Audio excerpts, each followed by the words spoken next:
Silakan. Sarjana Agama Pendidikan.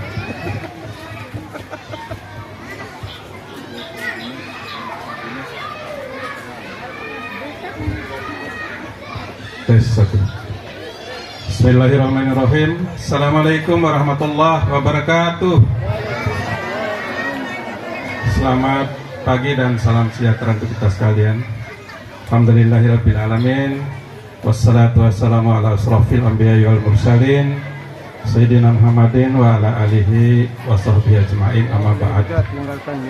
Yang saya hormati Bapak Lurah Mangge Maci, yang saya hormati Bapak Hadir Babinsa, terima kasih atas kehadirannya.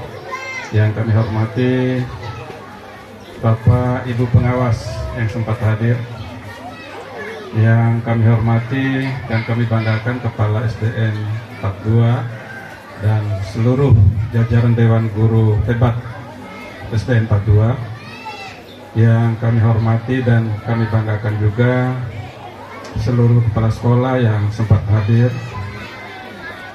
Kemudian yang kami muliakan Ibu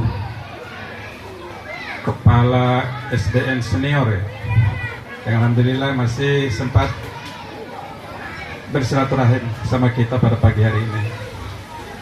Yang kami hormati Ketua Komite dan seluruh jajaran yang sempat hadir. Yang kami hormati dan kami muliakan seluruh para orang tua yang sempat hadir mendampingi anak-anaknya pada pelepasan di SDN 42 pagi hari ini. Kemudian yang saya banggakan dan saya cintai seluruh anak-anakku kelas 6 yang akan dilepas pada hari ini. Singkatnya hadirin yang kami hormati dan muliakan. Pertama-tama mari kita senantiasa manjatkan rasa syukur kehadirat Allah Subhanahu wa taala, Tuhan yang Maha Kuasa yang telah melimpahkan rahmat dan karunia-Nya pada kita sekalian. Alhamdulillah pada pagi hari ini kita masih dipertemukan oleh Allah Subhanahu wa taala dalam keadaan sehat walafiat dalam rangka kita melaksanakan festival kurikulum dan pelepasan anak-anak kita yang tamat tahun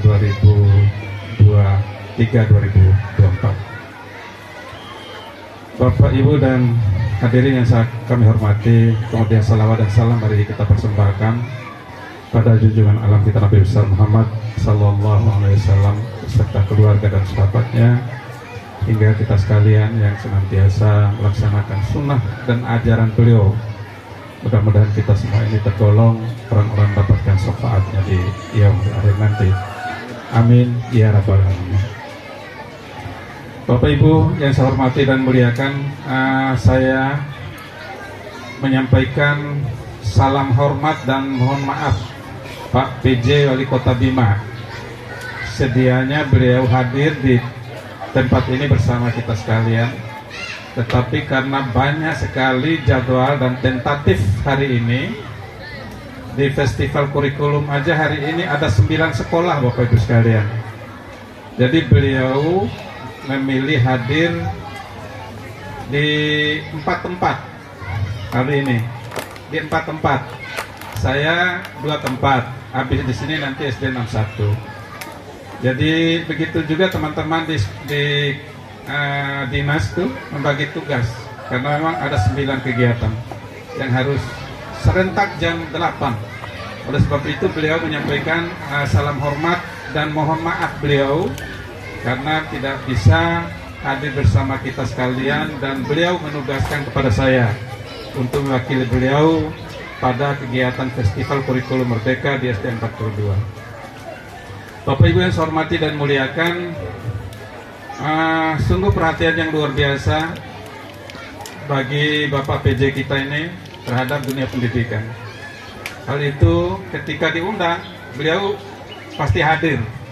Cuman kadang-kadang undangan kita dalam waktu bersamaan di tempat yang banyak. Jadi bingung sendiri beliau mau di mana. Saya bilang terserah Bapak, mau pilih yang mana. Jadi kita bagi tugas. Jadi beliau luar biasa. Begitu juga merespon terhadap apa-apa yang menjadi program dan kegiatan kita di Dinas Pendidikan. Nah, oleh sebab itu Bapak sekalian, di SDN 42 ini masih banyak sarana yang perlu kita benahi. Antara lain, mudah-mudahan tahun ini bisa kita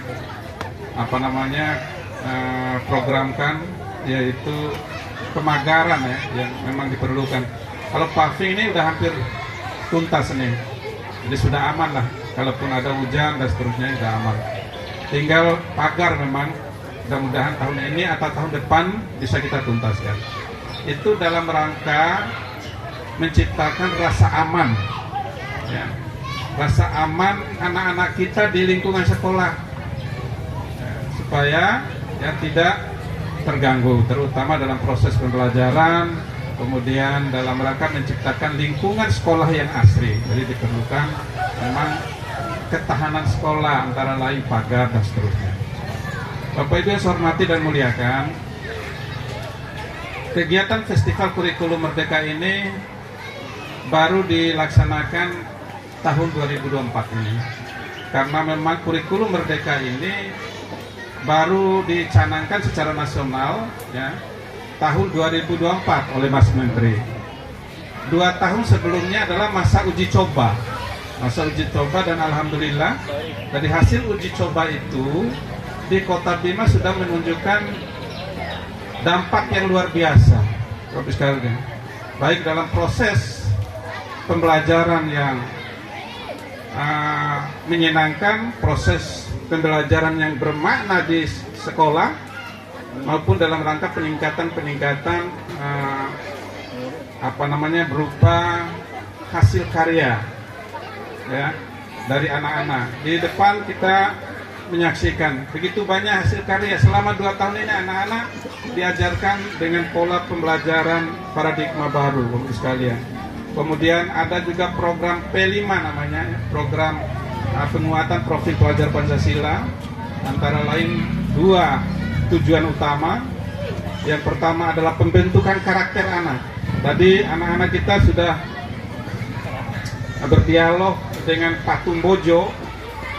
Nah, itu isinya Bapak sekalian adalah berupa petua-petua ya, dari orang tua itu yang alhamdulillah secara tidak langsung kita ajarkan kepada anak-anak. Itulah P5 yang pertama, itu membentuk karakter. Ya, karena bagaimanapun juga sekarang ini dengan perkembangan teknologi yang luar biasa ya, anak-anak itu sekarang ini sudah mulai terkikis karakter yang dimiliki, sehingga kadangkala anak-anak sudah tidak memiliki lagi identitas.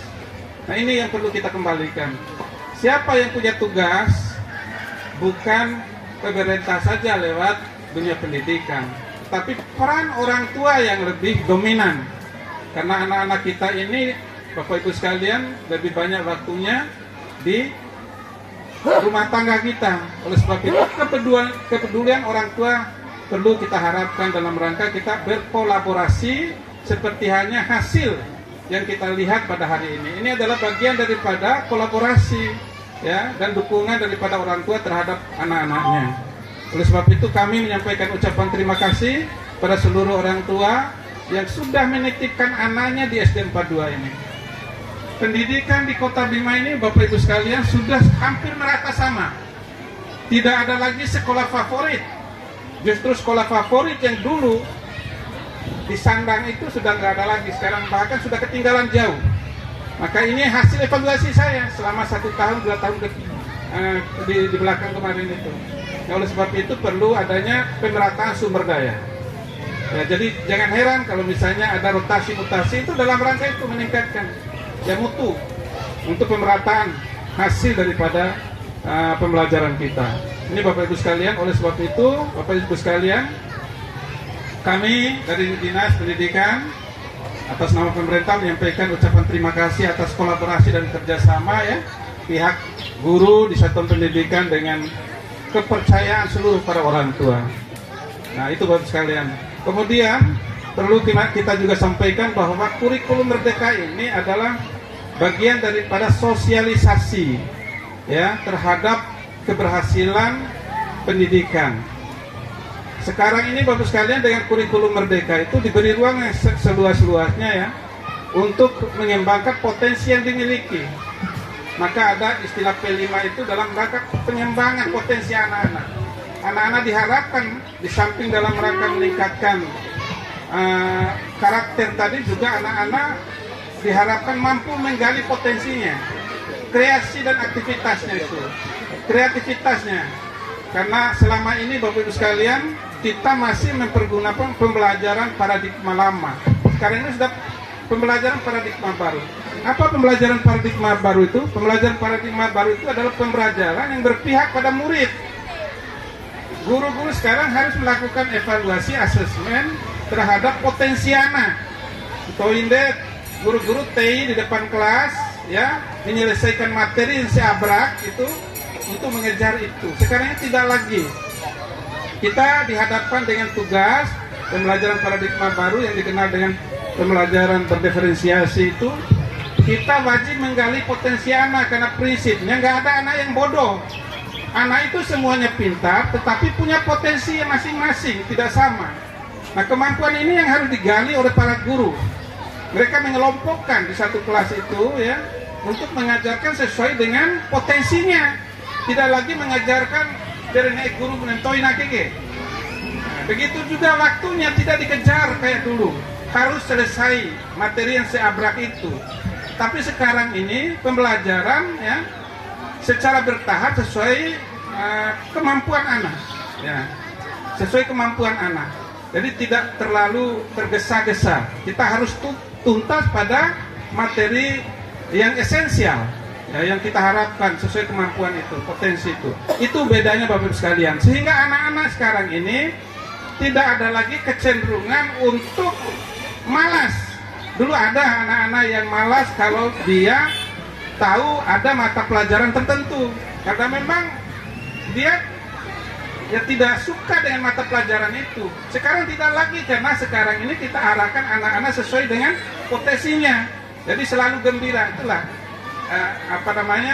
esensi daripada Merdeka Belajar itu. Proses pembelajaran di kelas itu, anak itu berbahagia mendapatkan mata pelajaran, guru juga membelajarkan anak-anak dengan bahagia. Itu namanya Merdeka Belajar.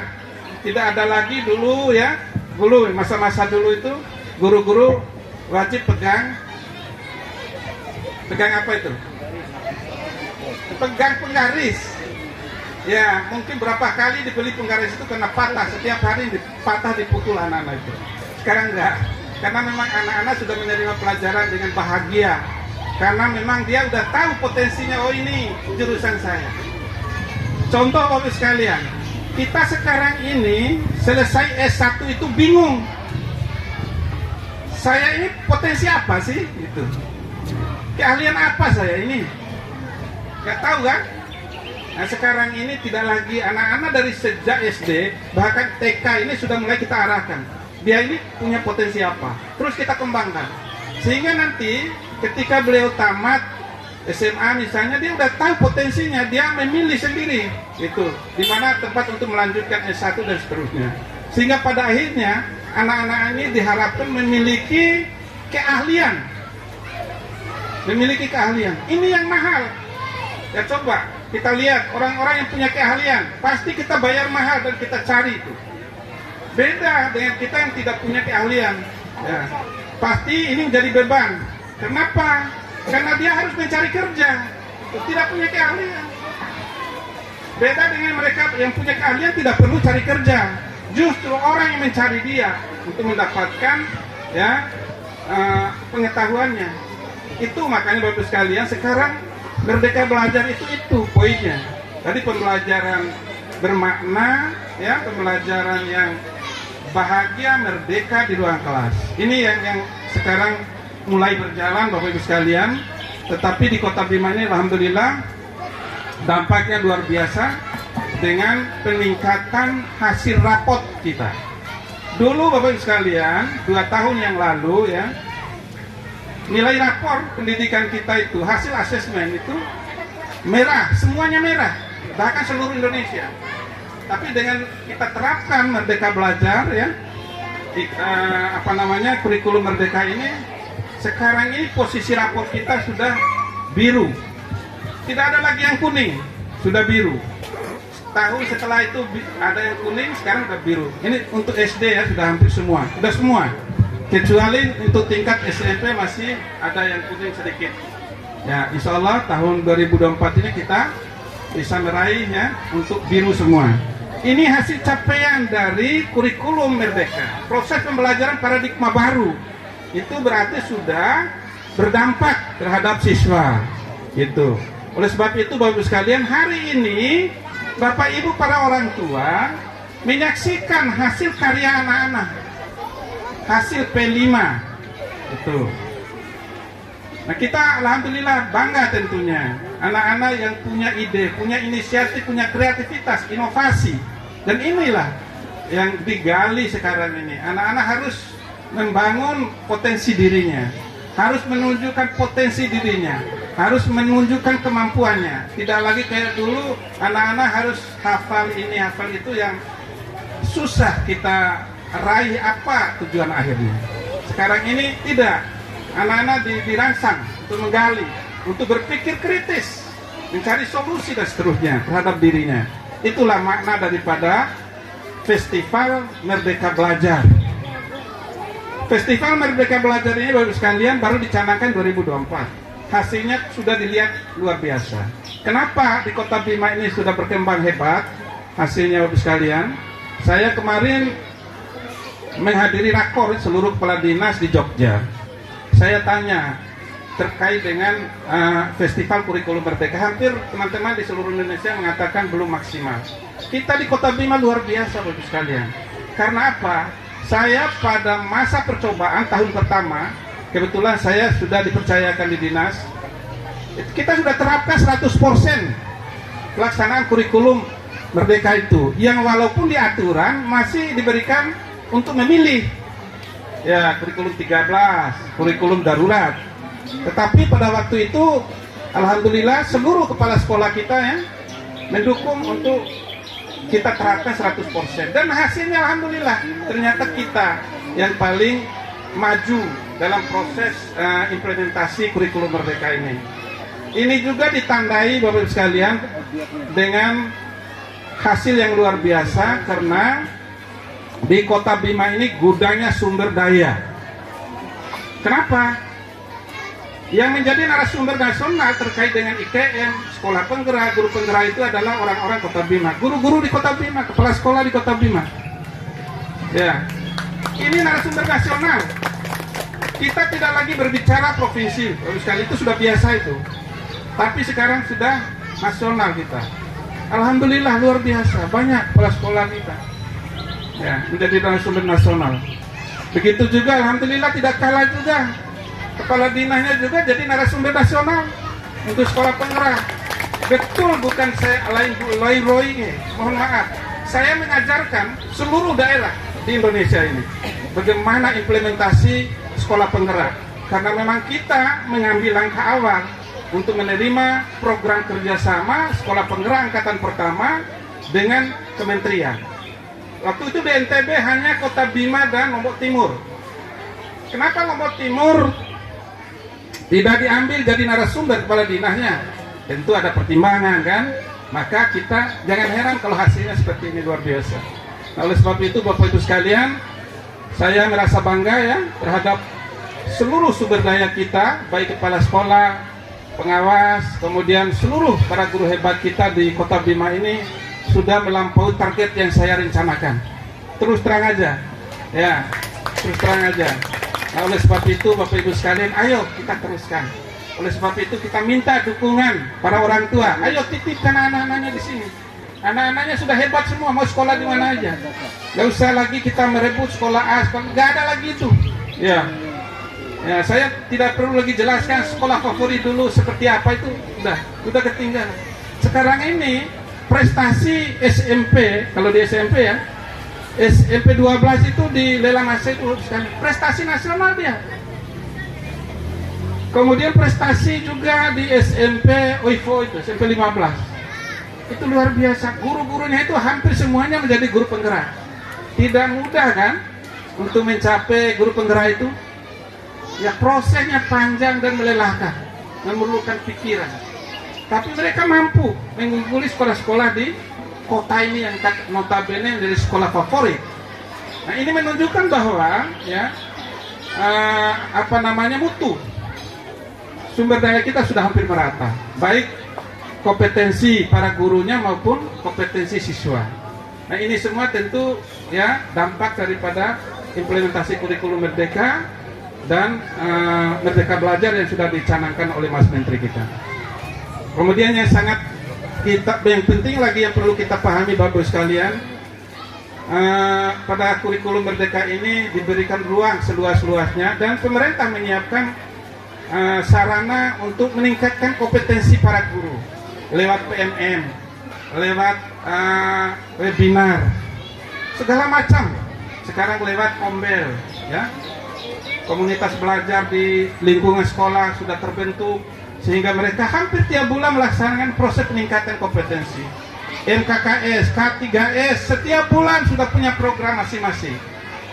KKG, ini luar biasa Bapak sekalian. Tidak perlu lagi kita di dinas itu untuk mengeluarkan surat edaran. Tidak, sekarang sudah semua bangkit, semua bergerak. Alhamdulillah berarti sekolah penggerak sudah jalan, ya, karena tergerak, bergerak dan menggerakkan. Sekarang ini sudah tergerak itu sudah lewat tuh. Kalau di Kota Bima ya, sudah menggerakkan sekarang, ya, sudah tergerak sekarang. Yang nanti pada akhirnya proses menggerakkan.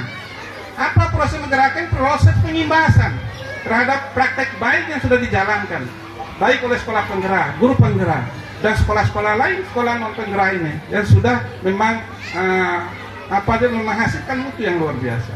Karena itu tahun 2004-2025 saya punya program penuntasan untuk sekolah non penggerak. Karena itu program kita di dinas itu tidak ada program lain kecuali program pengimbasan. Bagaimana praktek baik yang ada di sekolah-sekolah penggerak, kemudian potensi guru penggerak itu kita imbaskan kepada guru-guru lain di Kota Bima, kepada sekolah-sekolah lain di Kota Bima. Mudah-mudahan niat ini bisa kita wujudkan Bapak sekalian, tentu atas kerjasama dan dukungan para orang tua kita sekalian. Untuk itu terima kasih saya sampaikan kepada seluruh para orang tua ya, yang sudah mempercayakan anak-anaknya di satuan pendidikan khususnya di SD 42 ini. Kemudian kami juga menyampaikan terima kasih atas kepercayaannya terhadap guru-guru kita, memberikan dukungan, dorongan ya terhadap kebutuhan di satuan pendidikan ini. Mungkin itu aja Bapak sekalian hal-hal yang dapat saya sampaikan. Mudah-mudahan dunia pendidikan kita di Kota Bima terus kita tingkatkan mutunya, kemudian kita mampu menciptakan lingkungan sekolah yang aman, nyaman dan inklusif. Kemudian untuk tahun 2024 ini saya harapkan pada seluruh kepala sekolah ya untuk tidak menolak anak-anak yang berkebutuhan khusus. Tidak boleh, itu sudah PP 48 2023 itu sudah mengatur hal itu. Kita wajib menerima anak keterbelakang, apapun bentuknya wajib diterima. Nanti kita akan fasilitasi khusus ya. Nah sekarang ini kita udah dorong guru-guru yang menangani khusus itu ya untuk memanfaatkan PMM sebelum kita menetapkan guru khusus, karena memang menangani anak keterbelakang itu tidak gampang Bapak Ibu sekalian. Dan di Kota Bima ini ada satu sekolah sampai 33 orang ya, ngumpul di satu sekolah anak-anak keterbelakang ini, banyak macamnya. Ini bisa dibayangkan saya gimana caranya nih guru-guru itu bisa menangani anak yang berkebutuhan khusus itu luar biasa Bapak sekalian. Jadi oleh sebab itu nggak usah malu lagi kalau kita punya anak mabara ya yang dianggap tidak normal tuh suruh sekolah, nggak apa-apa, kita tangani khusus. Nah, dan sekolah tidak boleh menolak, wajib kita terima karena mereka punya hak yang sama dengan yang lain untuk mendapatkan pendidikan. Mungkin itu aja, terima kasih atas perhatian dan kebersamaan kita sekalian. Mohon maaf atas segala kekurangannya. Billahi taufiq wal hidayah. Assalamualaikum warahmatullahi wabarakatuh.